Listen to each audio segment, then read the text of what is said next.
ଧର୍ମଗଡ଼ରେ ପୁଣି ଡକାୟତ। ଡାକ୍ତରଙ୍କ ସରକାରୀ କ୍ୱାର୍ଟରରେ ପୁଣି ଡକାୟତଙ୍କ କଳା କାରନାମା। କଳାହାଣ୍ଡି ଜିଲ୍ଲାର ଧର୍ମଗଡ଼ରେ ଲଗାତାର 2 ଦିନ ଧରି ଡକାୟତି ଘଟଣା ସାମ୍ନାକୁ ଆସିଛି। ଏଥର ଟାର୍ଗେଟରେ ଥିଲା ଧର୍ମଗଡ଼ ଉପଖଣ୍ଡ ଚିକିତ୍ସାଳୟ ପରିସରରେ ଥିବା ସରକାରୀ ଡାକ୍ତରୀ କ୍ୱାର୍ଟର।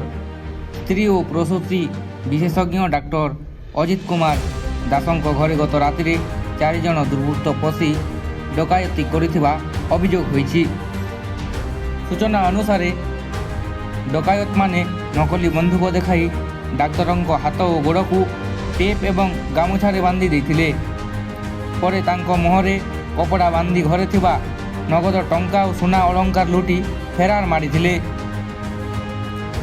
ଖବର ପାଇ ଧର୍ମଗଡ଼ ପୋଲିସ ଘଟଣାସ୍ଥଳରେ ପହଞ୍ଚି ତଦନ୍ତ ଆରମ୍ଭ କରିଛି। ଲଗାତାର 2 ଦିନ ଧରି ଡକାୟତି ଘଟଣା ଘଟିଥିବାରୁ ଅଞ୍ଚଳବାସୀଙ୍କ ମନରେ ଆତଙ୍କ ଦେଖାଦେଇଛି। ସେପଟେ ପୋଲିସର ପେଟ୍ରୋଲିଂ ଓ କାର୍ଯ୍ୟଦକ୍ଷତାକୁ ନେଇ ପ୍ରଶ୍ନ ଉଠିଛି। ବର୍ତ୍ତମାନ ପୋଲିସ ଏହି ଡକାୟତମାନଙ୍କ ଧରିବାରେ କେତେ ସଫଳ ହୋଇଛି ଦେଖିବାକୁ ବାକି ରହିଛି। କଳାହାଣ୍ଡିରୁ ସମୀର କୁମାର ନାଗଙ୍କ ରିପୋର୍ଟ, ଜନତା ଖବର।